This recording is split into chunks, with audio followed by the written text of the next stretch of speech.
신드롬이라는 말을 아시나요? 바로 똑똑한 사람들이 모여 바보 같은 결과를 내는 현상을 말합니다. 메러디스 멜빈의 책 팀이란 무엇인가에 해당 실험이 실려 있는데요. 정말 뛰어난 인재들끼리 모이면 엄청난 결과가 나올까라는 가설이 진짜인지 궁금한 학자가 있었습니다. 그래서 유능한 스타 플레이어를 모아 팀을 만들고 팀의 이름을 아폴로라고 지었습니다. 그리고 경영 시뮬레이션 게임을 해보도록 했습니다. 결과는 어땠을까요? 평범한 사람들이 모인 팀보다 못한 결과를 냈습니다. 너무 잘난 사람들끼리 모이니 별로 중요하지 않은 것에 자존심을 걸고 비생산적인 토론을 하게 된 것이죠. 심지어 여러 해 동안 이 실험을 계속 반복했는데도 전체 아폴로 팀 25개 중 평범한 팀과 겨루어 경영 시뮬레이션 게임에서 우승한 팀은 3팀밖에 없었습니다. 그들의 개개인의 역량은 뛰어났지만 훌륭한 팀 플레이어는 아니었던 것이죠. 이런 사례 낯설지 않은데요. 혹시 우리 주변에도 팀 아폴로가 있지는 않은가요? 아폴로 같은 팀이 되지 않을 수 있는 방법을 몇 가지 소개해드리려 합니다. 첫 번째로 결정적인 첫 순간에 집중해야 합니다. 하버드 경영대학원의 연구 결과 팀십은 결정적인 첫 순간들에 좌우된다고 합니다. 그 결정적인 순간은 우리 팀이 처음으로 취약성을 경험했을 때, 그리고 처음으로 의견의 불일치를 경험했을 때입니다. 사소한 듯 보여도 그 순간은 팀원들에게 아주 강한 인상을 남깁니다.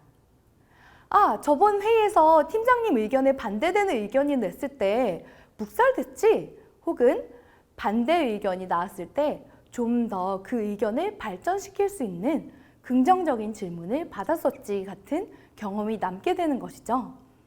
이러한 과거 경험은 미래 행동의 판단 근거가 됩니다. 많은 팀장님들이 이런 순간의 불편함을 껴안지 못하고 꾹 참고 기다리거나 자기 합리화를 하거나 무시하는 행동을 보이십니다. 자책하실 필요는 없습니다. 이건 인간적인 행동이니까요. 유쾌하지 않은 상황에 맞닿으면 사람들은 반사적으로 움츠러들기 마련입니다. 하지만 이러한 순간을 불쾌한 고통이라고 생각하지 말고 팀의 성장을 위한 건강한 성장통이라고 생각해야 합니다. 다시 한번 말씀드리지만 이러한 결정적인 순간의 결정이 앞으로의 팀원의 의사결정 패턴에 영향을 미친다는 사실을 명심해야 합니다. 두 번째로 샌드위치 피드백을 피해야 합니다. 보통 조직에서 피드백을 할 때는 긍정적인 피드백과 부정적인 피드백을 섞어서 하곤 하는데요. 예를 들어 보겠습니다. 철수님, 이번 프로젝트 반응이 너무 좋던데요? 그런데 고객 대응이 조금 지연되었던 게 문제 같아요. 그래도 프로젝트는 참 성공적으로 끝나서 다행이에요. 라고 긍정, 부정, 긍정, 샌드위치 형식으로 피드백을 주곤 합니다. 들어보시니 어떠신가요? 칭찬인 것 같나요? 아니면 개선 사항인 것 같나요? 어떤 사람은 이 피드백의 긍정적인 측면에 집중할 것이고 또 다른 사람은 부정적인 측면에 집중할 것입니다. 이렇듯 샌드위치식 피드백은 모든 내용을 정확하게 전달할 수는 없습니다. 그렇기 때문에 긍정적인 피드백과 부정적인 피드백은 나누어서 해야 합니다. 칭찬은 크게 공개적으로 하고 개선사항이나 배드뉴스는 개인적으로 전달해야 합니다. 특히 부정적인 소식은 1대1 상황에서 얼굴을 보고 해야 비언어적인 부분도 전달할 수가 있습니다. 예를 들어 사소한 결제를 반려하는 것에도 해당이 됩니다. 물론 너무 바쁘게 돌아가는 조직에서는 모두 지키기 어려울 수가 있습니다.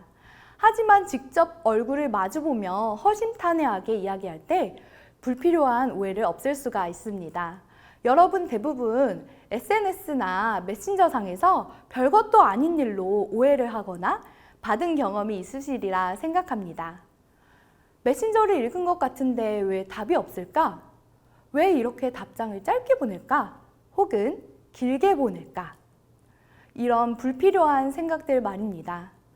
그러니 오히려 배드뉴스를 전할 때를 구성원과의 교감의 기회로 다시 잡아보면 어떨까요? 세 번째로 정보를 투명하게 가시화해야 합니다. 일본에는 서점의 미래라고 불리는 츠타야 서점이 있습니다. 이곳의 창립자인 마스다 무네야키는 서점의 정보가 제대로 공유되지 않는 것을 매우 경계합니다.